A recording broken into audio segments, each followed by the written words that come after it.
think it's murder? I mean, clearly it's murder. What can I do to help?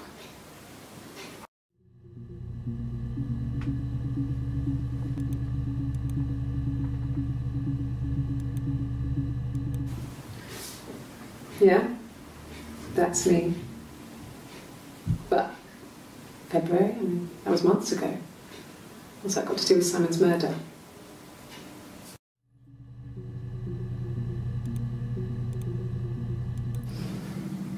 I didn't murder Simon. You've got it wrong. You've got the wrong person.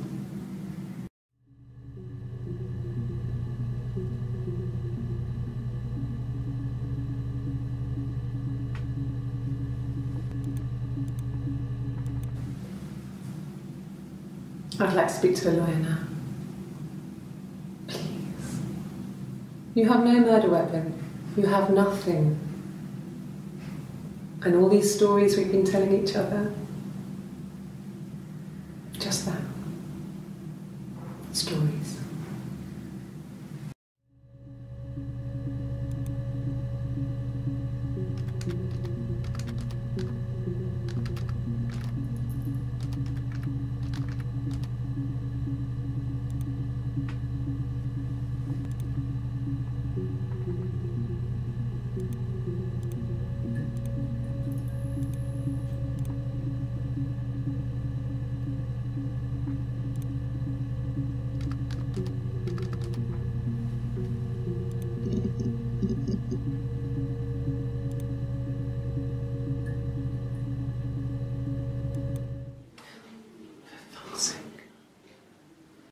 Can I leave?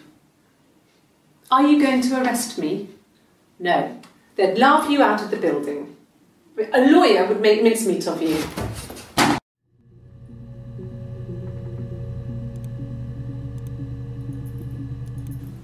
Yes, I understand my rights. No, I don't need a lawyer.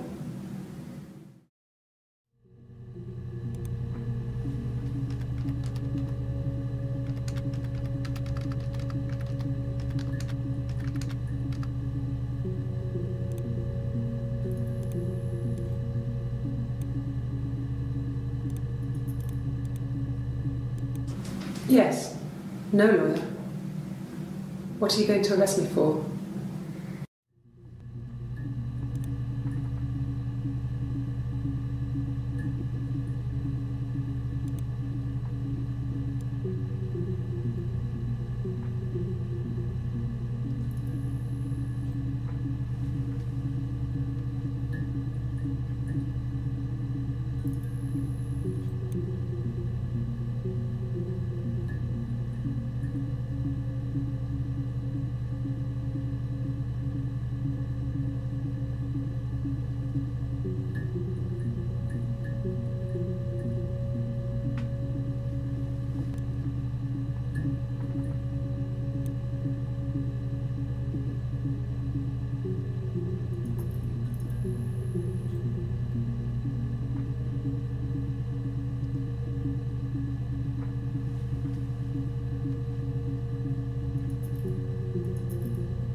Simon Smith. He works at Ernst Brothers Glass. They do windows, all kinds of glass. Simon does the more special work, mirror making, feature windows, artistic things, really beautiful things.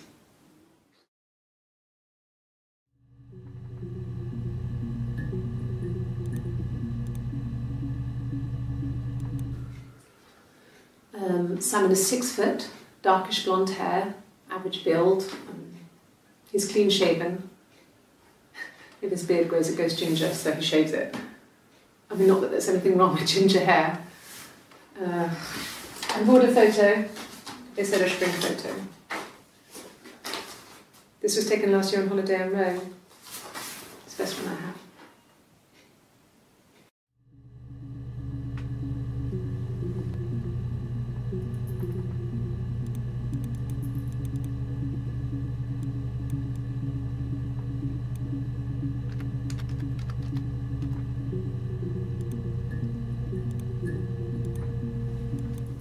It's the Rockington Arms, the Rock. It's run by a nice couple, Peter and Susan. There's some other regulars there that Simon likes to drink with, and the barmaid they're having sometimes, Helen. Peter said Simon had been in and had a few drinks.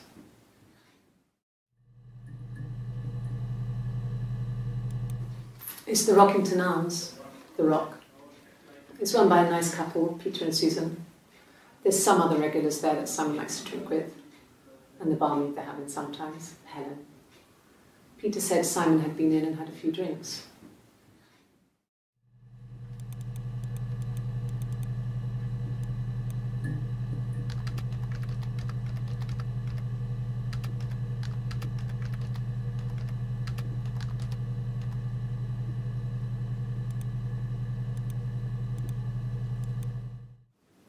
Yes, there's an Amstrad one.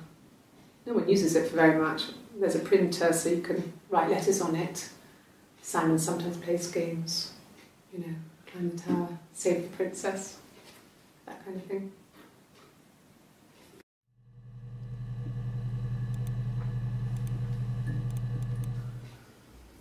Simon isn't the type to run off or do anything crazy. Someone must have done something to him, or there must have been some kind of accident. So what do we do next?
When I was 8, Mother died.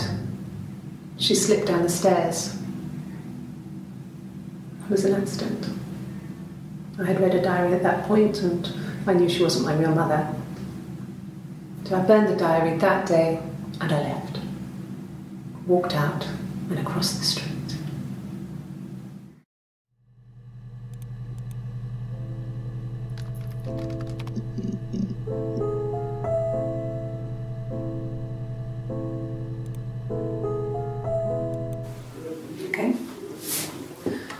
There's a girl and she's staring out of the window.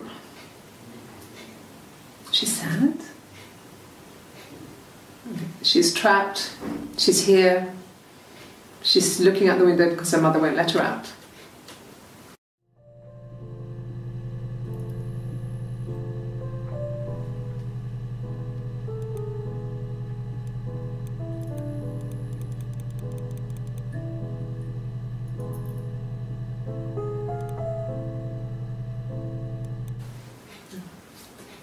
It's Rapunzel.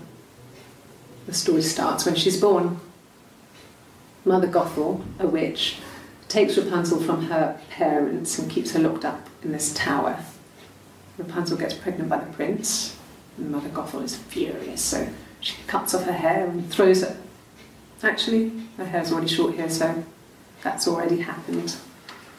So she throws her into the wilderness, and Rapunzel is reunited with the prince, who's blind, but she kills him with her tears, and so it's a happy ending. Is that too much?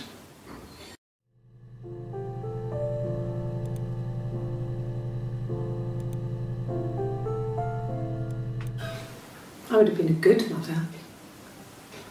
I was young, but I would have been a good mother. She was a girl, by the way, the baby. We were going to call her Sarah. Simon wanted to call her Ava after his nana, but I didn't want her to have a symmetrical name.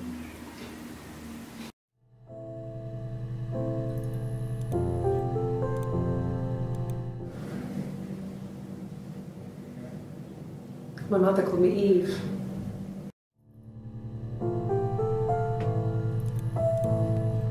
Well, she wasn't my real mother, but she raised me. Do you want to hear the story? It's a real-life fairy tale.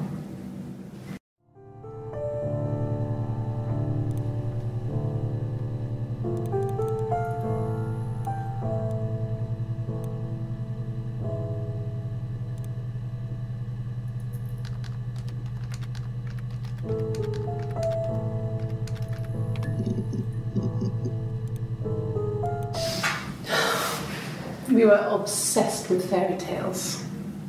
Not just the pretty ones, but the traditional ones.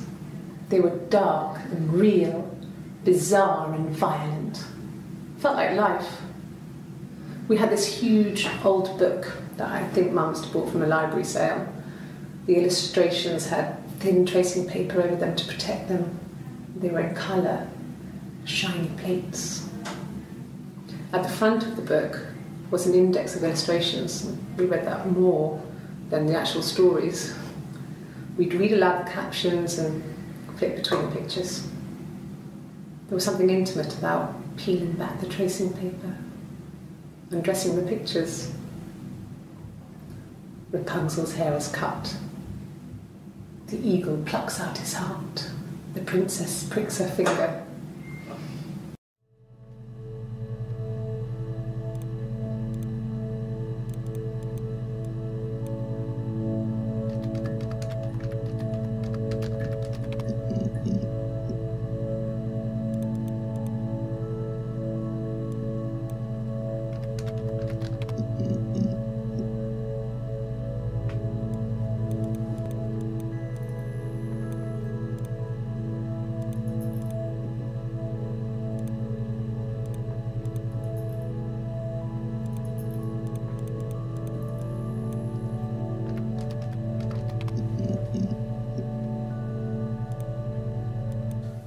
No, he doesn't have any tattoos.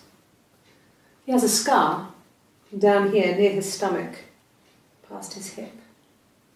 Cut himself with some glass. That was before, a long time ago. He looks just like the photo. He's not got his glasses on here though. He takes them off with the camera. But he needs them to see properly, you know. He has to read a newspaper or a menu in a restaurant. Not books so much, or watching TV. He likes TV.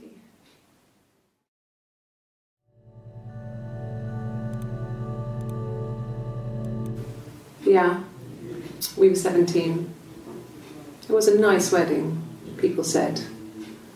Simon looked very handsome in the photos. His parents paid for everything, but he's an only child, so it was important to them. It was what they called a shotgun wedding, but if you looked at the photos, you couldn't tell. The dress was beautiful. It looked like Princess Diana's.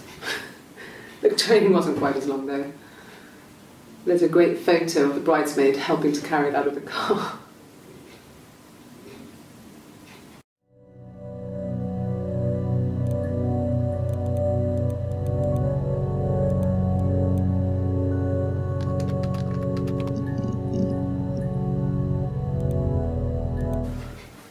I guess you could call it that, but we were both happy to get married. It was a beautiful wedding.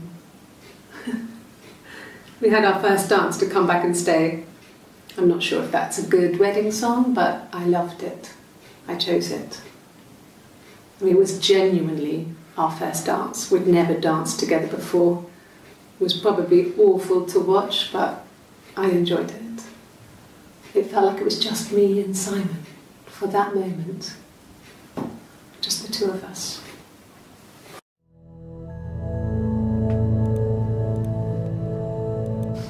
We spent the wedding night in a hotel in Brighton. It would have been too much to do more. We were saving for the baby. It was wonderful to be in a hotel, away from home, just alone together. Since then, we've always tried to get away for our holiday.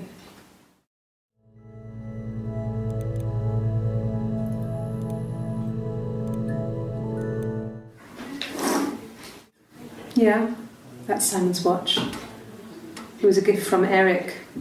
He got it this year. It was a wedding anniversary gift. Steel. It would have been Diane who chose it. She has really nice taste.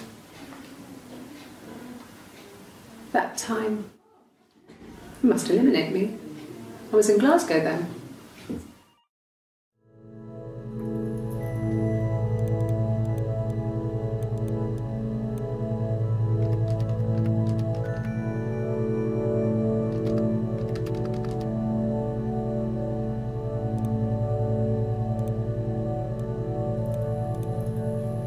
No. The parents decided there would be a wedding. And after the wedding, Hannah moved in with his parents. There was no way I could follow, so we were separated again. I stayed in the attic. It was hard. It's like I suddenly didn't exist. I would sneak out, but in case anyone recognised me, I started wearing a wig. Hannah and I would meet up in the park. I was trying to get pregnant, but I couldn't. I mean, I couldn't do it with anyone we knew, so it was sex with strangers, drunk guys I'd met in clubs, in parks and alleyways. I was 17. It felt like I was being punished. But it was Hannah who had betrayed us. I had to stop when one of the guys gave me an STD.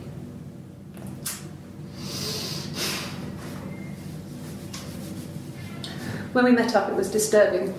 For the first time, my reflection, she didn't look like me. She was fatter, flushed. If anything, I was getting skinnier. I found it hard to look sometimes. We talked about what to do. Was it time to become our own people? I mean, that seemed like the right thing to do, but neither of us wanted it. We agreed that her and Simon would get their own place as soon as possible, and then I could move in. And that was the plan.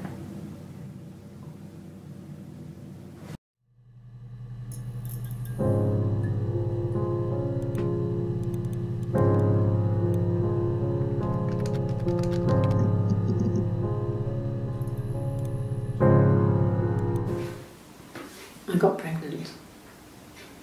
Both our parents had a big powwow. We weren't even in the room, and they decided we should get married.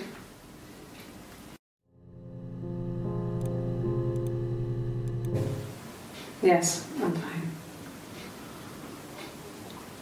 I won't be sick again. This happened some days, I'm pregnant. It's morning sickness.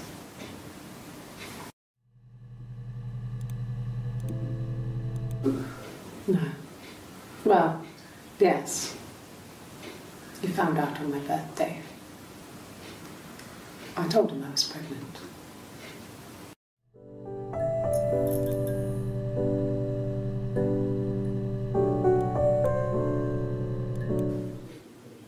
When I arrived in Glasgow, I was exhausted. The streets were empty. I was driving badly. And I hit a taxi. Not a big crash, just paintwork. The guy was so pissed off because I didn't have a driving license on me. But when I told him I was pregnant, he made sure I got to the hospital so they could check me out. It was fine. The hospital must have details when I was looked at. There's a scratch on the car.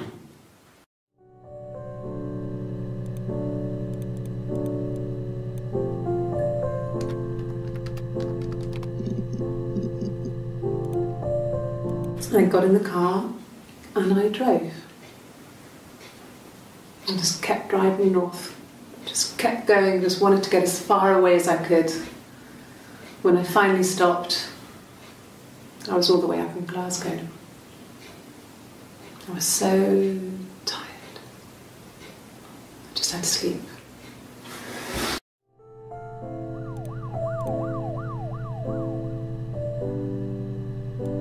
Yes. I got to Glasgow, I was exhausted, so I pulled over and slept in the car. I woke up because a rubbish truck went past. I got some petrol, bought a coffee and a pastry, tried calling someone from the payphone, and then headed back.